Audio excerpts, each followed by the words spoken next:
was the beginning and end. He's an umbrella, he's a roof. A man remains a man. He always wanted to go out with me. And I wanted to look presentable, even in the way I speak. And if I see someone that is less than me, he came out and said, you people should stop pressing him. He did what he did outside, but in the family, he did not help anybody. But did anything prepare you for the death of your husband? A new voice is rising. A voice for the widows whose lives hold more pain than most can imagine. Welcome to the Impact Stories. Hello and welcome to Impact Stories, where real stories inspire hope and healing. Today, we're talking about widowhood, the pain, the strength, resilience, and finding purpose after loss. Thank you for joining us and listening to stories that deserve to be heard. This is Impact Stories, and my name is Maria. You're welcome, Ma. Can you introduce yourself? Okay. I'm Honorable Vicky Boniface from Sanga, Southern Kaduna, and I'm based in Kaduna. Okay, Honorable Vicky. A pleasure meeting you. Same here. Before I get to where Honorable Vicky is today, paint me a picture of, let me call you Vicky as a child. Yeah. Growing up, what was Vicky's life like? I was born in a family of 6, the third born, and the stubborn among them. Why would you say that? Yeah, because I was very stubborn. I knew I was very stubborn. But thanks to God, my father was a policeman, Okay. and my mother was a staff in one of the secondary schools in our area. So I thank God for life. Being the child of a policeman and a teacher, I'm sure that must have been a household that bear discipline on its back. How did you manage to be considered the stubborn child among 6 children? Sometimes our parents contribute to some problems. I was the loving child. They loved me, they pet me, especially my mother, because I'm her carbon copy. She never wanted anything that would hurt me. So I find myself being pet. So from there, I became so stubborn like that. I don't listen to my parents. I will always do the opposite of what they said I should do. Would this be because you knew you would always have your way? Yeah. So weren't there consequences for when you did something wrong? Beaten. Definitely I will be beaten, but the next day I will still continue from where I stopped. I don't know. Did you have friends that made you feel okay with that, or maybe that encouraged bad behavior? You know, that mischievousness that barracks, we have the stubborn ones, and I believe I fell into that category. So we're just flowing. Whatever that will be done to me, I don't care. All I want to do is just to do what will please me at that time. I will beat children. They will carry me back to my parents. My parents will beat me. The next day, I will still repeat it. So when I was growing up, I was no nonsense. I like fight. Wow. Yes. Was there any particular reason for why you were this person? I don't know. You just loved it. Yes, I just developed it, and I love doing it. What about now? No, I can't do it now. At this age, I can't do it. Okay. So I want to know, what about school? Being the child of working parents, sounded like they were comfortable enough to send you to school. What was school life like? Yeah. How far did you go? I was very comfortable enough. It is well. I went to 6 different secondary schools. Each school I go 1 year. Some I will not spend 1 year. I will have a reason to leave the school and go back to another school. So that was how I For was. your entire secondary school education? Yes, every year I change school. Every year. In this Kaduna? Yeah, in Kaduna State. From Zonkwa, Zaria, back to Kaduna, Kagoro, Samaru, all. Every year? Every year I change school. Did this make it hard for you to keep friends? No, I was making friends wherever I go. But, because, say, for example, in my case, I went to the same school I didn't do nursery school. I went to the same school from primary 1 till JSS 3. So there were some people I knew for years. And I left there and went somewhere else for 3 years and finished. So even when I finished, I still had long-time friends from childhood. Then, of course, with these new ones that I have made. So it was easy for you to make friends. But did you have any friends that, okay, I've known this person for 3 years. Okay, we went to this school together and you still kept in touch? Yes, we're still in touch. Okay. We're having our 40 years anniversary reunion by December, I think. For which of the schools? Zaria. That's the one you wrote WAEC in? No, I wrote WAEC in Sabontasha. Okay. So this is the one that I held on to because our friends are still we are still communicating. You must have enjoyed 40 the company years ago. of... Oh, wow. 40 years That's ago. That's a long time. Yeah. I'm happy that friendships can span that long. Well, Seriously. Did you go to a higher institution? Yes. I went to a higher institution when I had my last born. Hopefully you didn't have to switch schools then. No. After secondary school, it took me time to go back to school, higher institution. I just did my diploma and that was all. Because the man I married never wanted me to be independent.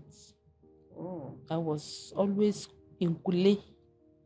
Okay, we'll get to that because I really want to know what that felt like. So you finished secondary school, but didn't further at that time. No.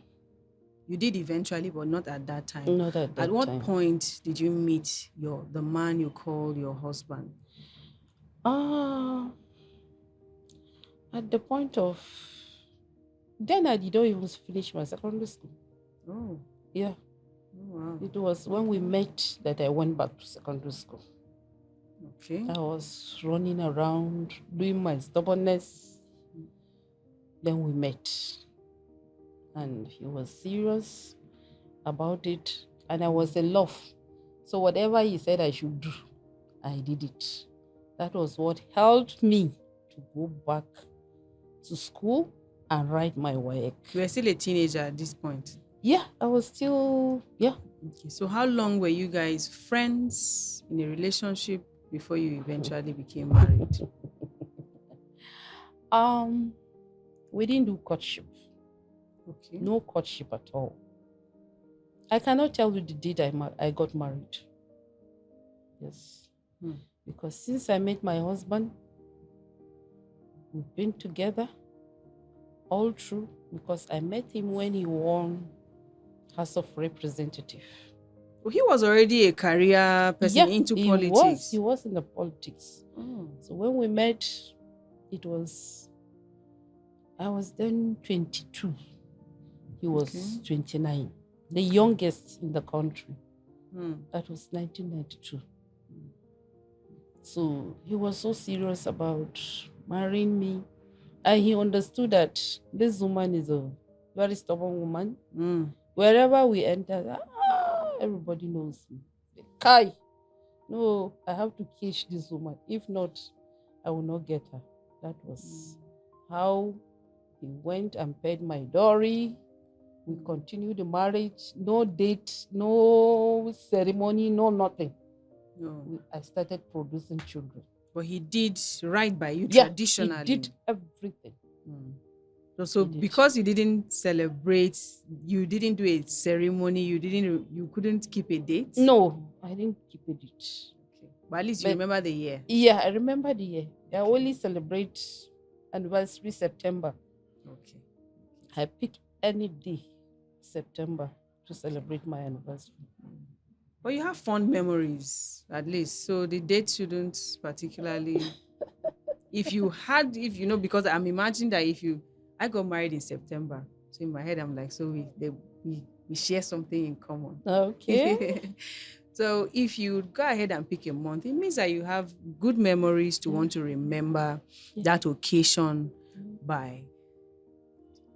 You said because of your personality, he immediately thought to himself, I need to get this woman to myself and do whatever I can to ensure that she is mine. Yeah. Was he comfortable with this, your outgoing, energetic character? No, when I met him, I have to stop. Oh. Yeah, when I met him, he was a no nonsense man. He caged me. I can't move an inch without taking permission from him. So the stubbornness, I have to keep it aside. Were you because comfortable with already that? I'm in love. You were in love. I was in love. So I was comfortable. So Yeah. but you were fine with it. Yeah, I was okay with it. Because I was in love. You know what love can do now? Well aware. Especially in our time, not this time, not this Jay-Z time that doesn't have, they don't know the full There's no meaning patience. of love. Yes. So now you're married and you started to bear children. Yeah. No school yet. No school yet. No school yet. How was the first child? Second? How many did you have? What was the experience? And this no-nonsense man, can I say that? Was he can I say he was a no-nonsense person? Yeah. How was he like as a father? He was a loving man. Very loving. He spent his last kobo on his family. That I'm giving him kudos. He never joked with his family. He's one of the best among men. Whatever we needed, we had it. So life wasn't difficult when he was alive. No. It was because he has been a politician since 1980s. Oh. He grew up with it. Wow. He never wanted to work or do any other thing. That was his That was work for him. Yes. That was the career he picked. And he was doing fine. Not until 2025. Okay. When he left office. Because he had been in the office throughout. Except from the 80s. Yes. From 90s. That was like 92. In 92, he became very much active and held a position. Yes. Okay. After then, he continued having position. Not until when the APC came on board. So everything stopped and we began to come down financially. And you know how this APC came into power. Things became something else. And from there, we were managing. Not that managing. With the kind of luxury we were living, we had to come down to the level we find ourselves. That was what happened till he's dead. That's interesting. You know, we say money can't buy happiness. Yeah. But I think people who say that are people who have enjoyed money. Because you can't tell that to somebody who is currently struggling. Yeah. However true that point may be, they want to experience it for themselves. Nobody wants to struggle forever.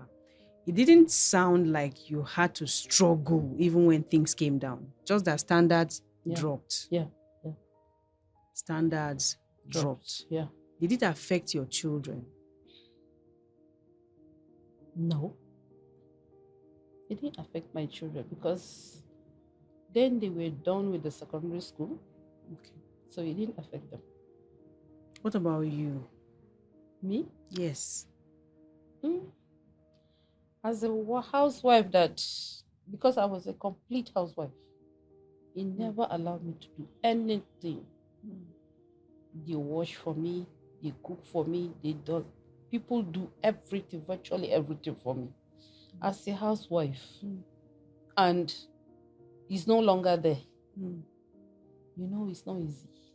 It wasn't easy. True. But I was able to cope. I was able to cope. Since I have children to take care of, I never wanted to show to them that things have changed. We're just pushing like that. Since it wasn't zero, we have not reached to the 0 point. We're managing. At least we can afford whatever they need. So that was how we continued. You know, I'm particularly concerned when I asked how the children were able to cope, because they have to go to school. There's housing. They grow, so they will change clothes. They must eat if we want them to grow. Yeah. And as parents, we want to spoil our children. You know. So they were already done with secondary school by the time things started to drop. Yes. Only the last one and the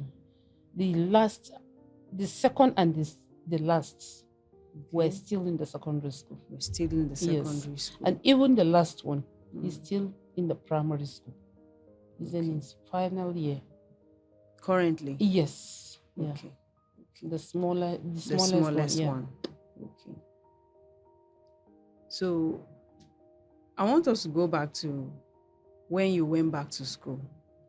You mentioned by then you had already finished having children. Yes. So for this man who didn't want you to do anything, and he didn't oppress you, he provided for you.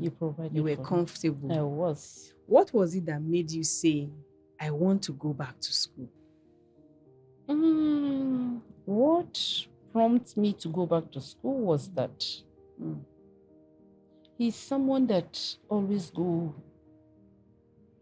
into he's influential.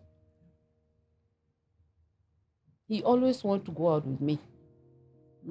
And I wanted to look presentable, even in the way I speak. I want to be confident of myself. But he never understand. I wanted to be what I am today, even if he's not alive. That was the reason. I saw it. I knew when I relaxed, because I'm comfortable, maybe after, I don't know who would die first, but I only assume, if today my husband is not alive, what would become of me? You were always thinking that. Yeah, I was thinking ahead. I was not that dummy to just say, let me enjoy my husband's money. I didn't believe in that. So I was struggling. I went to school. My husband never knew I went to school. Yeah. How were you able to do that? He was always traveling. He was always traveling. When he's in town, I pretend nothing is happening. Not until I was almost done. Somebody hinted him that your wife is schooling you. He doubted. Yeah, he doubted. Wow. He traveled to Abuja. I was in school. I just saw his call. He said, "Where are you?" "I'm in your school." That was what he said. I said, "You are welcome." He said, "Just turn by, you see my car." I turned. He said, "I saw you standing with two men." Was he really there? Yeah, he was there. He was there. I said, "Okay, you are welcome." I went and met him because he was a jealous human being. He can kill for love. He can kill. My husband was, He said, "What are you doing with men?" That was the reason why I said you should not go to school. You should not do anything. What were you doing with them? People are in the class. You are standing with men. I laughed. He almost beat me in the school. He said, "We enter, let's go." He said, "This school, you're done with it." I said, "Thank God, I'm just starting." That was how we argued, fighting inside the car until we reached home. He said, "When did you start this?" I said, "I started long before now. I never wanted to tell you. You see, now that you said I should stop." Then I said, "I have to be stubborn this time around." He looked for one of my lecturer and told him that they should please ask me not to come to school. They should send me away. The lecturer said, "Honorable sir, no, we can't do that. We're not the one that brought her to the school. She brought herself. How can we be the one to say she should go? We're not going to do it." And there was no misconduct, so they can't say that they're expelling you. He said, he said, "This woman she's okay and she's doing well. No, Honorable, we can't do that." He now tagged the man that the man is after me. He was harassing the man. The man called me. He's late. He died not long before when he was having a problem with my husband. He came to me and said, "My husband want to deal with him. He doesn't have strength." He said, "Your husband have money. This man can ask them to drive me from my work." He was afraid for you. Yes. I said, "He shouldn't worry. Nothing will happen. He will not go to that length." That was how they did her. The next thing we had that. No, I finished. Then some months later, the man died. I stood my ground and I finished the school. How many years was this your course you were studying? It's just diploma, 2 years. Okay. So towards the end of your diploma was when he found out that you were in school. Towards the end. So he wasn't happy about it. He wasn't happy. That's established. But for your husband to find out that you were in school, you knew why you were keeping it away from him. He found out you were in school. He reacted the way he did. And publicly even, and went as far as harassing this lecturer. Yeah. How did that make you feel? I feel bad. At the point, I told him maybe it wasn't love again. I told him maybe he was doing it out of lack of trust. Because if you trust your wife, why will you go to that extent? I said, "I will not stop. I have to finish." He said, "I must stop." It almost cost my marriage, but I stood my ground. I say I must go. I used to carry my second to the last born to school. I'll keep him inside the car. If we reach, I'll bring him out. Just keep him. He'll be roaming about in the class. I'll be receiving my lectures. And that was how I went. More so today, are you happy that you... Because you said the stubbornness calmed down when you married. Yeah. But because of this schooling, you had to bring back some of that stubbornness and insist. And insist on going back to school. Yeah. Now that he's no longer here, are you even more happy that you took that decision? Very happy. Very, very happy. Because the schooling helped me a lot. There's no way there's no place that you invite me that I will not go confidently. Because I know if it is in Hausa, Jamuji, if it is English, at least I will try my best. As a woman, as an adult, as a married woman myself, I am pleased to hear that even though it wasn't smooth, but you decided for self-development. Yeah. Because this thing you said you did was partly for him. Yeah. But of course, majorly for you. Yeah. He took you out. He mingled, wined and dined with big names and big people. You wanted to look the part. Yeah. So they can't say Honorable so-and-so meet his wife. And you weren't sure who you were and all of that. So you needed to improve yourself. I know, like you said, you didn't want to be Oga's wife, which is what most of our young Ladies want sisters, now. our children want Yeah. these days. They just want to relax and not do so well for themselves. But that was not who you were. I hear honorable in your name. At what point did you acquire that name and how did it happen? Oh, thank you. I acquired that name after I lost him. I told you I was a full housewife. I don't go out. How do I become a politician at home? And I cannot use his name. I have to be honorable myself. When I lost him after a year, I went for a contest. I contested for House of Reps, Jama Sanga, the only lady among the men then. That was 2022, 2023. That was where I got the honorable from. Because I was curious. Because of all this, I'm wondering, did he allow you to? No, at all. At all. How did he die? When did he die? Died 2020.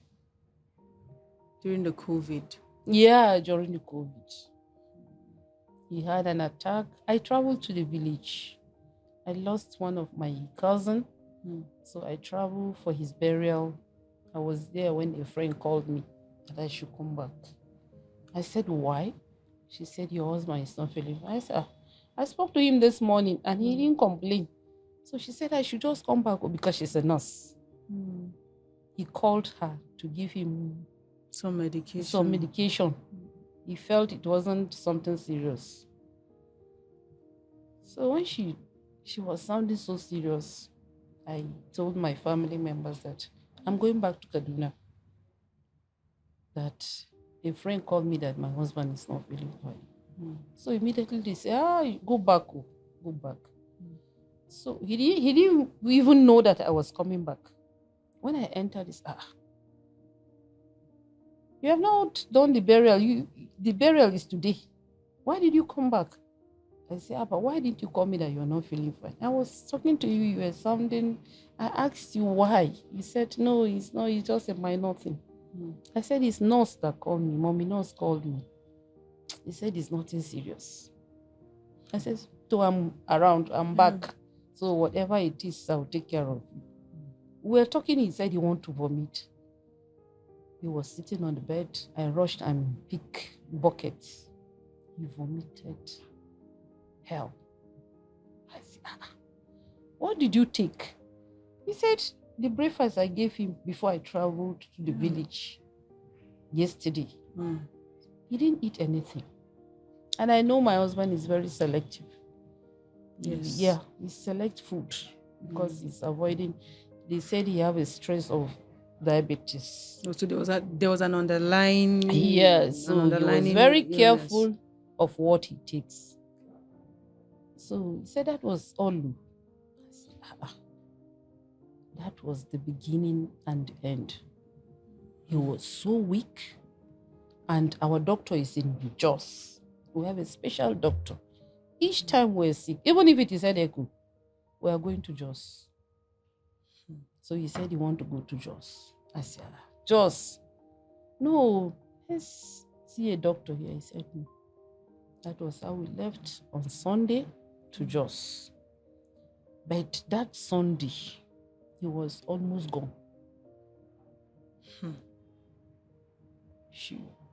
She fixed a drip for him inside the car. Yes. We drove to Jos. On reaching to bring him out of the car, he was almost gone. And the hospital was full. There was no space. So the doctor sent his staff to come and take care of him in the hotel that we lodged. Before the next day, he will create a space for him. Yeah. So when they came, they continued the treatment, but the way they were behaving, I knew something is wrong. But he didn't tell you what it was? At the end of the day, they said heart failure. But he didn't have any heart condition before then. No heart condition, no nothing. Oh, was there a lot of traveling before that period? It's Cabo here. He travels a lot. He travels a lot. But before then, he was sick and was admitted in Jos. So when we came back, he was very okay. That Saturday, he went round for some checkup because we had people that came from Abuja that they were going to give loan to some people and they have to do capturing. So he went around with them. He was the one spending. He was the one taking care of them like that. That same day, okay, the next day was when the attack came up. The staffsmen were even around when they came to greet him. Oga, we were together all through yesterday. What's the problem? He could barely talk. Just like that. So the next day he gave up. So suddenly like so that? So sudden. The next day he gave up. I know you mentioned you were foreseeing a future possibly without him. That's why you wanted to build yourself up as well. But did anything prepare you for the death of your husband? Nothing. Nothing at all. Nothing. He died in Jos. Yeah.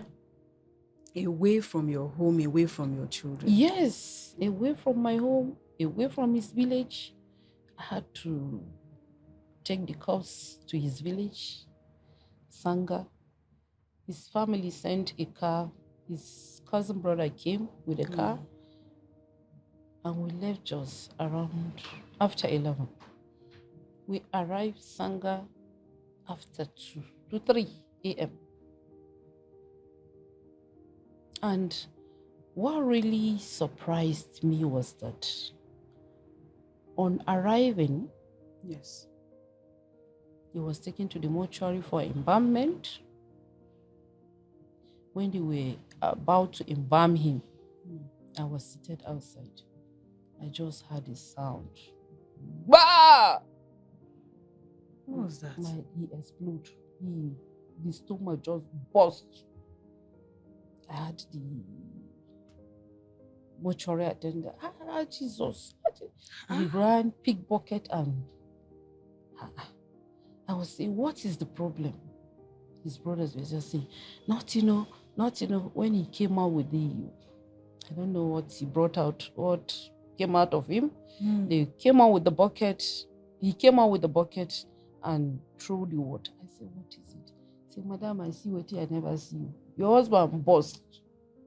For somebody who just died. I said, burst? How? He said, I don't know. And I started crying. That was all. It was an experience that I don't want to remember. Yeah. You know, you said the underlying illness was diabetes. But by the time you went to Jos, they were mentioning heart failure. No, not that he had diabetes. Okay. There was the stress that he may. Oh, so he was being careful. Yes, he was being careful. Okay. Yeah. Okay. So not that he had diabetes. No. But in Jos, they were cautioning for a heart failure. It was heart failure. Heart failure. Yeah. When this bursting of his abdomen happened in the mortuary, I don't know if it's before or during that time. Did you ever ask, how does it correlate with what killed him for him to burst open in the mortuary? Did you ask any questions? So, who will I ask? His brothers were not ready. The mortuary attendant, he knew what he saw. You know, they said they have 2 eyes, 4 eyes. The way he was behaving, it wasn't normal. You only say, Madam, yeah,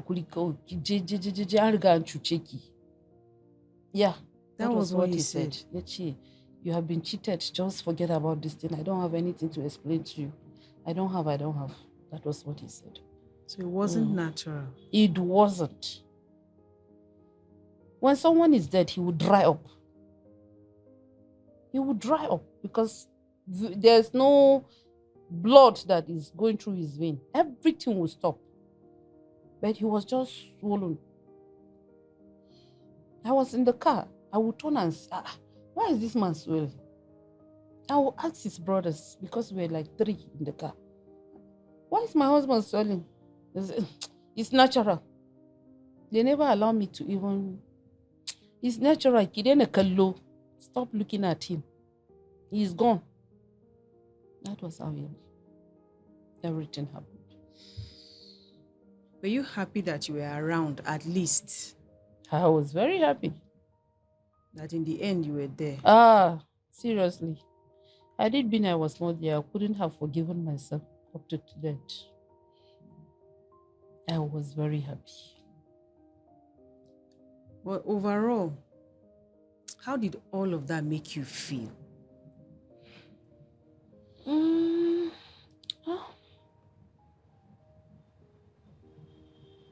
I feel bad. Losing a husband, losing a loved one, I feel very, very bad. I feel I was left alone in this world because he's my all in all. From my parents' side, from my mother's side, from my husband's side, he's my friend, he's my husband, he's my everything you can think of. I don't run to anybody for help while he was alive. Yeah. Whatever we are going through, we manage it together. We don't take our problems out. What about your children? What about children? You know, he died, it was just you with him. Yeah. How did they find out Daddy is no longer with us? And how did they handle it? It wasn't easy for them. When I called them from Jos, I said, we have lost your dad. No, I didn't tell them. I called my senior sister, my family. I said, they should know how to go and control the children before my arrival. That's on Monday. On Tuesday, because I took him, we left the mortuary around after 3. I just went and slept a little bit in his village. So I proceeded the next day, Tuesday. On arrival, the people I saw in my house, when I just stepped in, when I stepped in,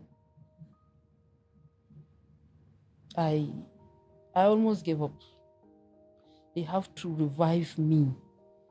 Seeing my children, everybody was just crying. I couldn't control. So that was how it happened. I can imagine. Mm-hmm. No, you describe him like a very present husband and father. He is what is a policing husband, but still policing. He police. That was a lot. It was. Seriously, it was. Did you have friends? Did you have family rally around you during this period to hold you up at least? I had. I will not say I don't have. I had. But they did nothing. They only come, stay with me, sleep, eat. Everybody will go. But they didn't go beyond that. Would you have wanted them to go beyond doing that? What would you have wanted them to do? Especially from my husband's end. Okay. I had nobody that slept in my house. Nobody? Nobody. No single soul. But they said I have a family. That was what they said. But it's their brother who just died. They said I have a family. Is that normal from that part of... It's not normal. And my husband was a breadwinner of almost everybody in the family. I can imagine. Yeah. Not one night? Not one night. It was all about my family. It was later I heard the reason why they didn't show concern. That it was my family that was enjoying his wealth. Really? So, yeah. That was what they said. So why didn't they abandon him when he was alive, while they were still All benefiting right, from him? all Why right. wait till he's dead? All right. And I use the word abandon because that's Yeah, what no, I picture. That's the right word. That's the right word I for use it. the word abandon is what I feel like happened after he was no longer And that there. was the right word. I faced hell, but we're almost there. This is 6 years after. Yeah. So they abandoned you. Yeah. But was there any tension? Was there any fight or quarrel? Because I imagine that he had money, he had properties left. Was there any fighting, dragging with you for what he left behind? Yeah, there was. For people who didn't want to sleep in the house after he died because they didn't enjoy him. Yeah. There was a fight, there was a struggle, there was a lot. But thank God. The first one was after we came back from the burial, with 4 days, his immediate junior brother came to me that he wanted to sit with me. That was Christmas Eve. Because he died on the 7th, he was buried on 18th. And we came back on 21st. Then my in-law came on 24th that he wanted to sit with me. He wanted to have a discussion with me. I said, what discussion?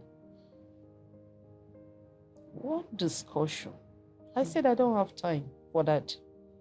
He said, you don't have time? I said, yes. He said, have you forgotten that the person that you are bragging on is no longer? I said, whatever. He said that to you? I said, I can stand on my own. He said, okay, we shall see. And then I had people that came to condole with me when I came back. They said, why is he talking to you like that? People were there and listening, and he didn't care. People were there listening. So while he was talking, I left him. Someone called me that I should describe the location of my house. So I stepped out of my gate trying to communicate. He then followed me out. I'm talking to you and you left me inside. I'm going to deal with you. Still threatening you? Yes. So some people it was Christmas Eve, I told you. They were slaughtering cow in front of my gate, my neighbors. He said, is it not this woman that lost her husband? They stood up, they wanted to beat him. I said, please, you should allow him to go. So he went out, he called my senior brother, that he came to talk to me, that I was proving stubborn. My senior brother said, you know, this one, she have changed. Had it been the firstborn, she could have beaten you up. I will even call her that she should deal with you. Do you remember what you did in the burial? On the burial, my in-law hold mic. People were pressing my husband. He came out and said, you people should stop pressing him. He did what he did outside, but in the family, he did not help anybody. People who praised your husband, his own brother said people shouldn't praise him. They should stop praising him. He had the money. What did he do with the money? He was just lavishing it on women and what have you. I wanted to react. My pastor was just ignoring me because I wore dark space. I knew there was going to be a problem because at the wake keep, they did state burial for my husband. They gathered money from the state government, from individual. So each time they want to come and talk to me, the committee want to come and talk to me, he will say they should forget about me. Whenever I ask them to do something, he will say no. So they were feeding me with that information. On the way, he refused to give me a dime. And they provided money for it. He said they should not give me anything. And that was what happened. I did it on my own. So you bought the cost of everything? Yes, of the way keep. Even though money was gathered? Yes. So where did the money go? I don't know. They had a committee and he was the one controlling them since it's his brother. And the reason was that when he died, the first rep member that was on seat came to visit me. So he gave me envelope. He said, use this one for water before the arrangement. I said, okay. That why didn't I give him the envelope when he came? And some people were giving money through him. He never brought it to the committee. He never gave me. But you are supposed to submit the one that you got to him. I was supposed to submit the one that I was given. So he was just misbehaving in the house, that they would not give me anything for the way keep, this, that. I did what I could do. We finished. I foresaw what was going to happen for the burial, on the burial. So I prepared everything. I took my rice, I fried my chicken, everything. And the doctor that he died in his hospital, yes, that man so much love him. He sent a pickup of drinks. So when he brought, it was me that received it. He said they should not give it to anybody except me. So when they gave me, I said, "Oh, everything is." Could you believe that? It was only, even water was not served in my husband's burial. Even water was not served in my husband's burial. For a man who was influential. Yes. It was the drinks that the doctor sent and the food that I cooked for my visitors. Because the people that followed me to Sangha were over 100. So I was prepared. And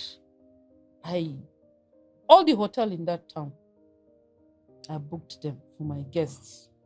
So we did everything fine. And after the burial, I asked my children to disappear. Nobody saw them. They left immediately. Me, I slept. And the next day they said we were going to have a family meeting. I told them I don't have family.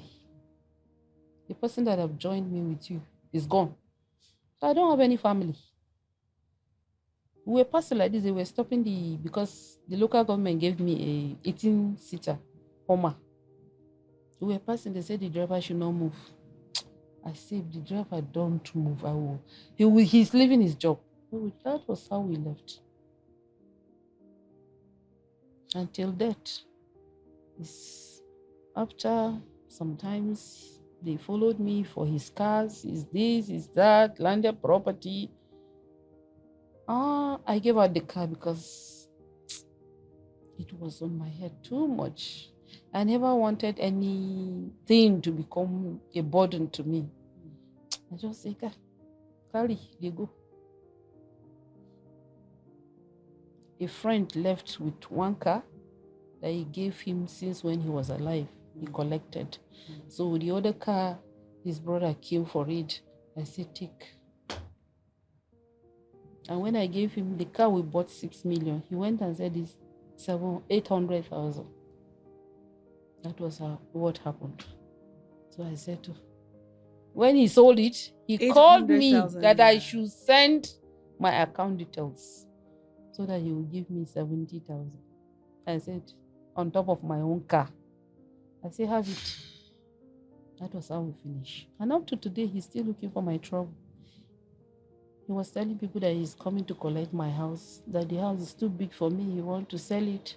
so that he will buy a small house for me. I don't know what he will do with the change. I said, oh, you people should tell him I'm waiting for him. But he's no longer, he's not the head over you. Why should he decide if a house is too big or small? I said I'm waiting for him. I gave a serious message. I said I gave him that car because at that time I was still mourning my husband. I felt everything can go. That was what happened. I felt that time, anything that you need from me, I will release it, because that was not my problem. My problem was that I'm mourning my husband. So I gave it out. And since today, there's this one of my husband, very close friend. Because of that car, he doesn't communicate with me again. He doesn't communicate with me again. Why? He said I disappointed him. Why should I release the car? Why should I release the car without telling him? I explained tire. He said, and he's a Muslim. He said they don't do that in Muslim. What right has he got in my husband's property? The man I had children with, male and female. No be say female when they reject. So he was mad at me, and that was how it is. I don't know how you found the strength to bounce back. I told myself the reality. I said he's gone. Because when I came back, we cried. The next day my children were asking me, "Oh, mommy, this one that you are a full housewife, how are we going to start?" I say, the husband of widows is still there for me. I believe he will take me through life. That was when I faced a lot of challenges. My friends, my neighbors that were friends, that we eat together, we do everything together. When I lost my husband, she said I'm too beautiful, so she blocked me and her family so that I will not collect her husband. The husband that is only greeting. All of a sudden you're a threat. I become a threat wherever. I don't have friend. Wherever I go, that's a Kwachimiji. That's a Kwachimiji. So I decided to stay. Wow. I don't have friend. I don't have friend. The only friend I have is one Yoruba friend like that. She's married to Yoruba and from my side. I don't have serious friend because I don't know. Wherever I go, honorable, to that name, I'll be waiting. Oh, I don't know. It's a threat to many women. How are you coping without a close community? No friends? No friends. Not even male relationship. Because I felt they can't give me what my husband have given me or is giving me. I said no to whatever it is. I have seen them, many millionaires, they come. I say, you don't have anything to offer me. I want to become that millionaire. Not that somebody will be a millionaire and give it to me. Me, Vicky. I said I want to become that millionaire. So, not giving out myself to get what you give me. No, I said no to it. And I'm very confident wherever I enter. And my children are proud of me. They were able to see me last week. That someone saw my picture. He said, "Kai, this is your mother. How much is her bride price?" I said, "Tell him, can he pay?" I guess they were just trying to be funny. Yes, they were just trying to be funny. Yes. Hey, this is her mother. How much is her bride price? Let me reiterate that you look very beautiful. Thank you. And if you don't say, I don't think I'll be able to guess your age. You look wonderful. You can't guess my whatever age. you're doing, please continue doing it. Thank you. You know, I was mentioning to you before we started to talk on camera that there's a man who said if a widow wants help from him, that she has to look tattered. Tattered, yeah. And I said that's not what widows want. Yeah. Whether struggling or comfortable, they always say to themselves, don't look like the struggles that you are passing through. And I appreciate the way that you have held yourself. Thank you. Especially now hearing that outside of your own strength and God's backing, that there's nobody behind you and your children. Now, how have you been able to manage their schooling? Because it will cost money. Yeah. How have you been able to manage higher institution, and even the little one you said is still in primary school? When he died, we had landed properties. Okay. Yeah. I sold it. I sold 2 of his land, and I started the poultry. Oh, okay. Yeah, I was doing poultry even before the Safif came in. Yeah. Okay. I was into poultry, and I'm a politician too. And God has risen me to a point that whatever decision is being taken in my local government, I will be involved. Okay. So you're coming into your own influence as well. Yes. Yes. I'm happy to hear that your children didn't have to suffer to the extent of not being able to school because daddy is no longer around. And I pray that your strength will continue to increase. Amen. And that this confidence that you have, nothing will come and even touch it, not even talk about taking it away from you. Amen.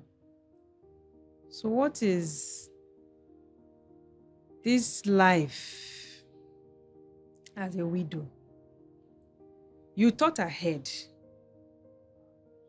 But you know, imagining it, thinking it, planning towards it is not the same thing as living the life. Yeah. I want to imagine so. Now that you're a widow and you are left with your children with no support from anywhere, what is this widowhood life like for you? Widowhood life is not. It's not easy. It's not easy. Because as a woman, you need a companion. True. That's the most basic. Even if it's some women will say some widows are better than them. But they don't know what they're saying. Until they lose that man that they feel is useless. He's an umbrella, he's a roof, whatever it is. A man remains a man. You have that respect. You will have that respect.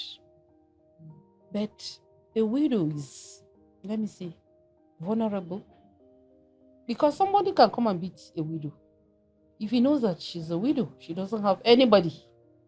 But if you have a husband, nobody can try that one. Nobody can try that one. But widows are going a lot. It's not an easy task. Seriously, it is not. In any angle you see it. Whether the rich widow, whether the poor one, is all the same. A widow is a widow. That companionship is the most critical area that women are going through hell. Because it's not every woman that can control herself. I had this widow that just lost her husband 3 years ago. It's every day that they beat her. Because she couldn't control herself. And this rubbish she's doing it in her husband's house. They will beat her, drag her in front of her children. Who's doing the beating? Her in-laws. Because she doesn't respect. She brings men into the house to sleep with her. Aaron, the thing is doing to her as if she's mad. She can't control herself. You know, God has given us women that strength, that grace to withstand widowhood. Unlike men, this our agenda we can control issue of but men cannot do it. And I agree with you because my mom died early. My older brother also lost his wife a few years after they got married. And I see the struggles. Yeah.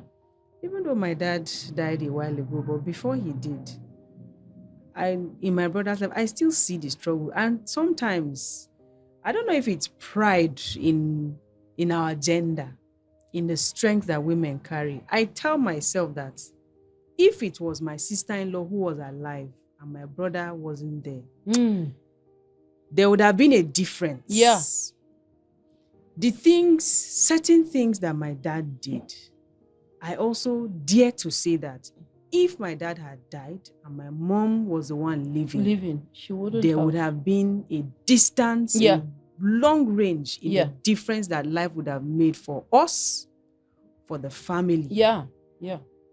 There would have been a difference. She would have even been able to handle herself even better than he was handling himself. Exactly. You see, they will advise men, go and marry. You know, your wife is no longer around. Nobody tells the widow to go and marry. They do. People do. Except for young ones. And I know that most of them don't even want to marry. At my age, even my pastors will always tell me, go and marry, you are still young. Oh. I say at the age of 50-something. Marry who? There was this pastor, I had to stop communicating with him. Each time, Honorable, please marry, you are still young. I say, Abi, you want to marry me? Ne? Which one is you will not advise me on something good? You will be telling me to marry. I will not marry till thine kingdom come. I will not marry. Marriage is not in my diary. I just want to make money. I help widows. There's this part I did not tell you. When I met this Safif, and I was among those I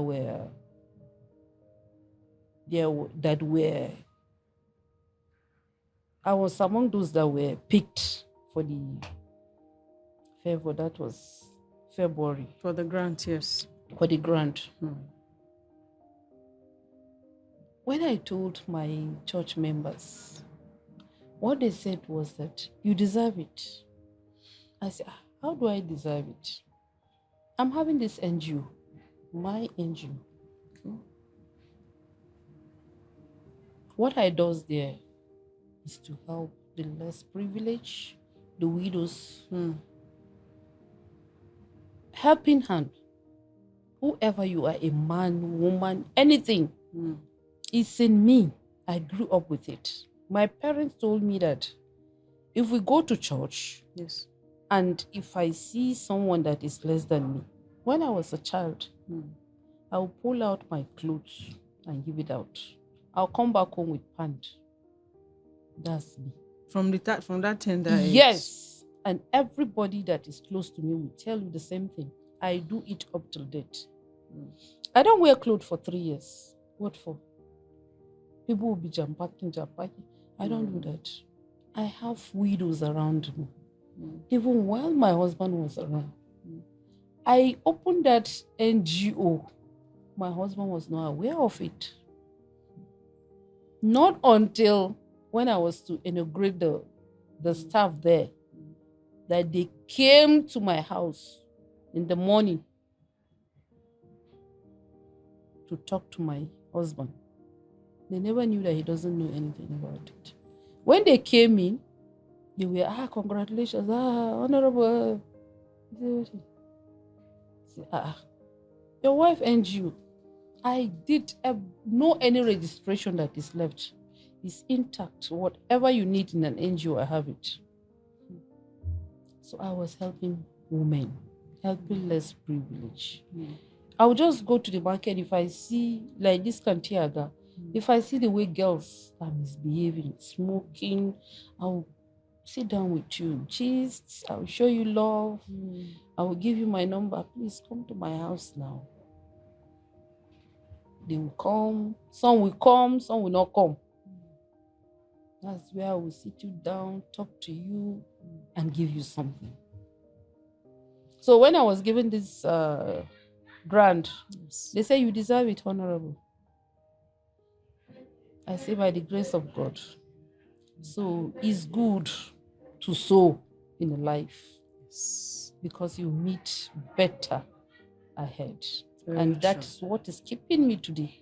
Very true. That is exactly what is keeping me today. Giving is part of me. And I'm very happy about it. The Bible says, give and it will come back to Yes. you. Good measure, shaking again, pressed down, running over. Very true. So from the background of being a housewife, not by choice. Not by choice at all. Not by choice. I never wanted because that's what your husband wanted. Yes. Raising children. You were comfortable though. Yeah. And then coming into the life of widowhood.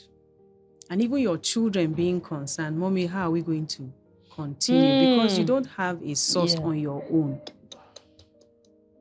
What advice? Now, this I wanted to give to generally to women, married or widowed. Yeah. What advice do you have for women who are not forward thinking in what to do with their hands or what to do with their certificates?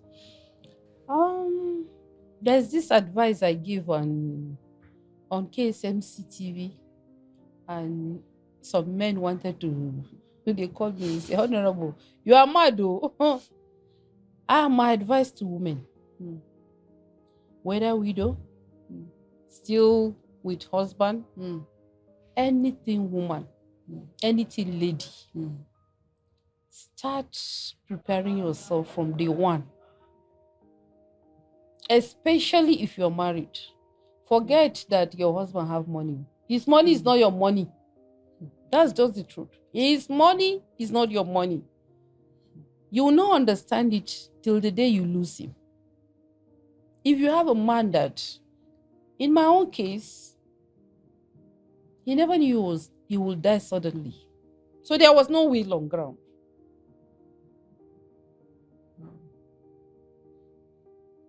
So, now I started from the scratch.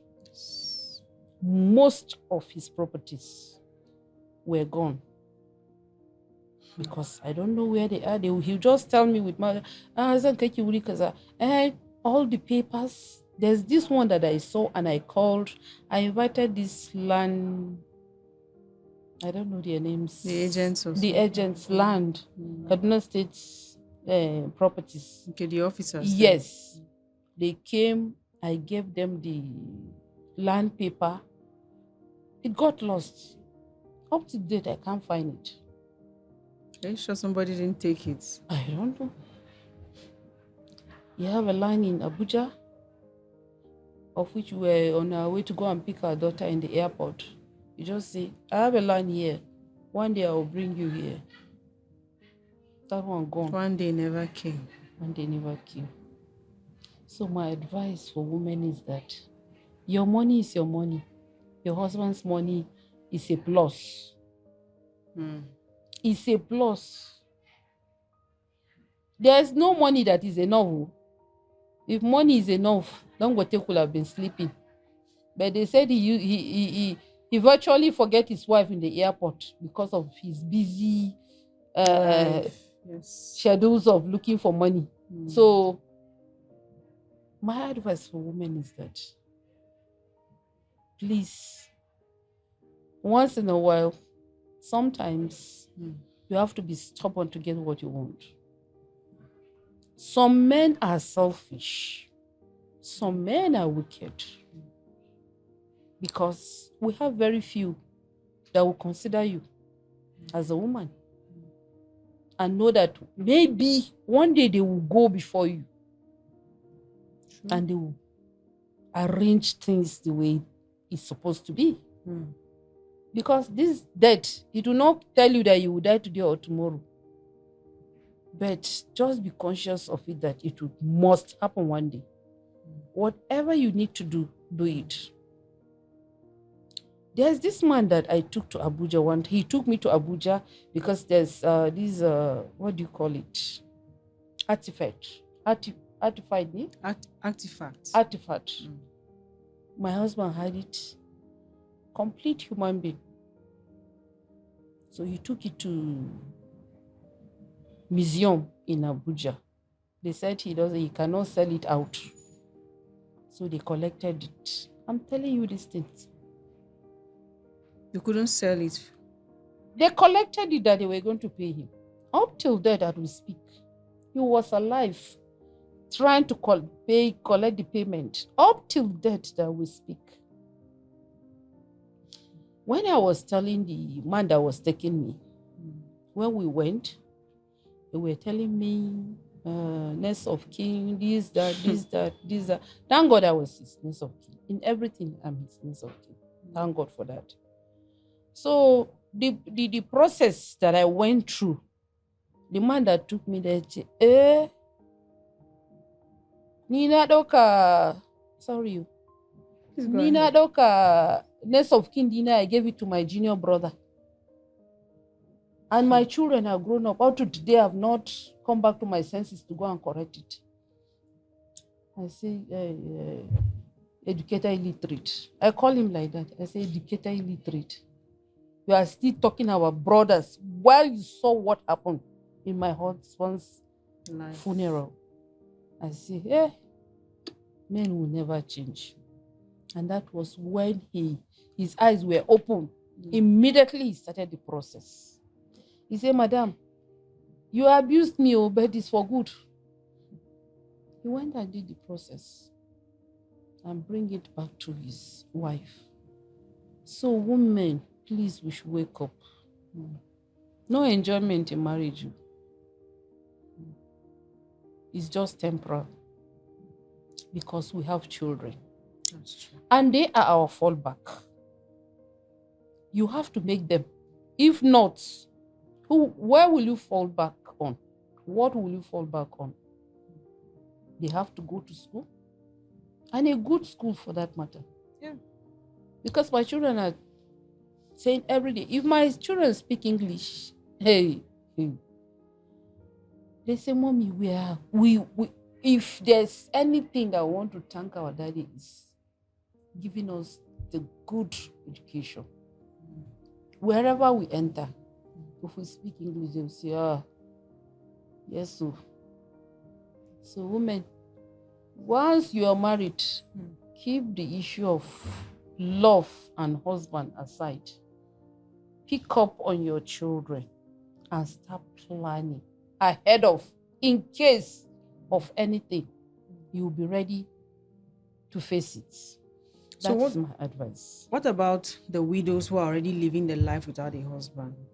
It mustn't be financially. Yeah. Maybe it's lifestyle or something. What advice do you have for them? The widows that are already widows, it's just so, as it is said in the Bible, that our husband is Jesus, Abi, the husband of widows. Yes. We Father should of look fatherless. Father of fatherless. We should look up to him, and whatever we will do, we should just keep the issue of men aside, because a man cannot give you peace. It's either you become a side chick, or dole, he will not have you alone. So just focus on your children, if you have them. Focus on your children and focus on what will help you in life, and forget about any other thing. So how do you think community, our families, whatever organizations, associations that we belong to, how do you think they can be able to help widows around us?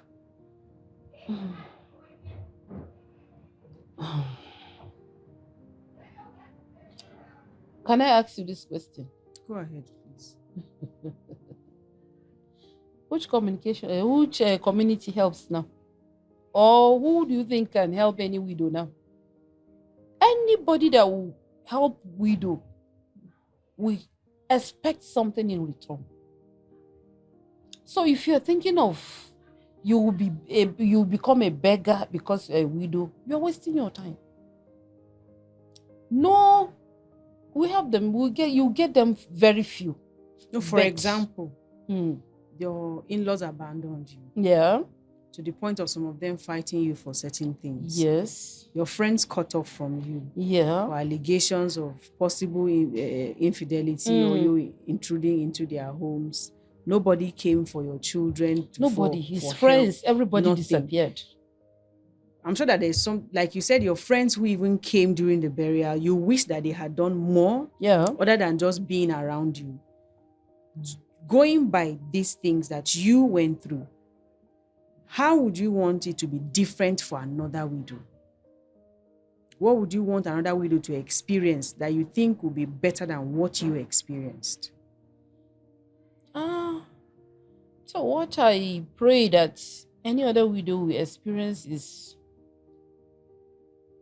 I pray that she experience love from either the friends of her husband or from the in-laws, if she have good ones.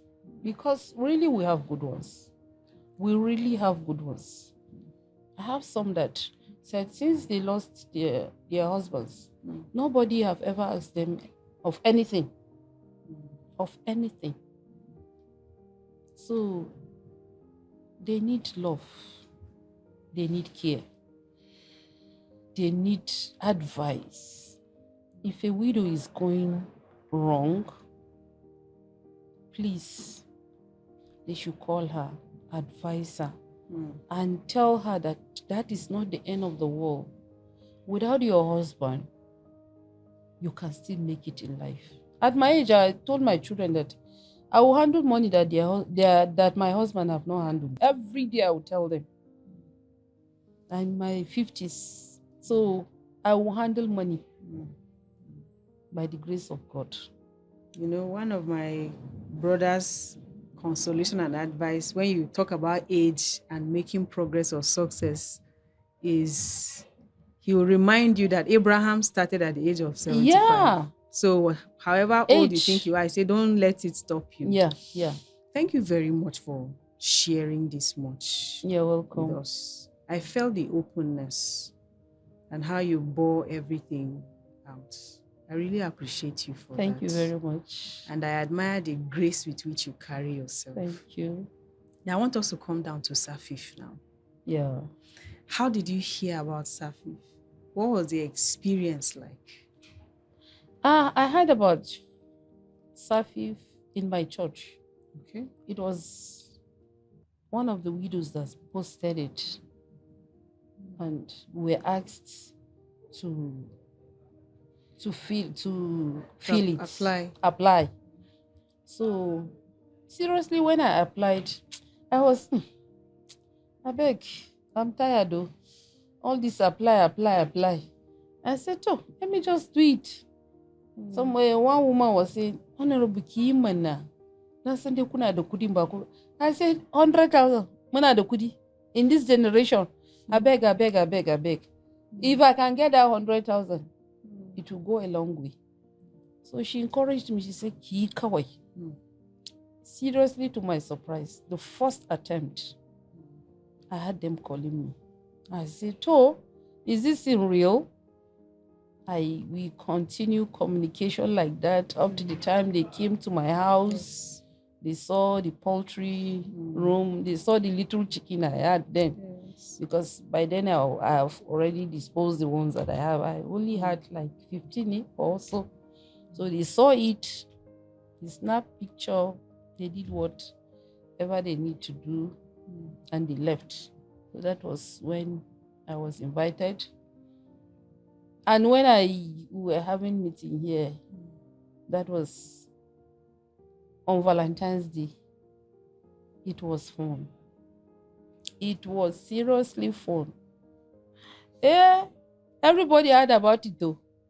I'm telling you, this rice that you gave me, Yes. the rice that you gave me, I didn't eat it though. I was getting back home. One of my friend, his house got burned Oh no. down. They didn't pick pin. I said, Kai, what will I give them? What will I give them? I said, I'm not going to give out the wrapper. But then I've bought 2 wrappers. So I sold the Safif own, but I give them out. I give the wife and the bag of rice to them. They were so happy. I told them, this one is from, with the pack. They saw everything. I said, He said, no. I said, wow, you two should partake. I have wrapper with me, but rice, I have rice at home. Just take this. So I was very happy. Seriously, I was very Your happy. usual generosity. Yeah, I was very happy. I was very happy. The 100,000. I told my children, the account that I gave my hair is not the one that I can play anyhow. So when they said, Mommy, they gave people money, I said, no issue of money inside. I told them we ate, we drank, we do this. They said, Kai, Mommy, there's money. I said, no money. Not until when I brought the chicken. They saw it. I said, okay, see the money here. Because I never wanted to. They said it's for this, and I have to do it. That was what happened. You had to be prudent with the money. So would you consider from that time till now progress? You know, you said there were 15 chickens. Is there more? Yeah, of course. I'm having like almost 100 now. You know, the feed is very expensive. The 100,000 I bought, it wasn't up to 50. You know, with the chicken and the feed, I make sure I put everything there. But the chicken were not up to 50. But now I'm having almost 100. So do you have any word of gratitude for Safif? There is. Safif, I want to really appreciate you this morning. Seriously, what you people are doing, we wish we will have more hands that can be doing this. Widows, we know that yes, we have people that care like Safif. And I pray that Safif will go a long way. Safif will never lack. Their staff are wonderful. They are loving. They will grow from grace to grace in the name of Jesus. Amen. Thank you very much. You're welcome. For expressing your gratitude and for praising us as well. Thank you. We pray that God that has strengthened you. Amen. And peeled back the layers of you that you didn't know existed and blossomed you into this beautiful, wonderful human being that you are.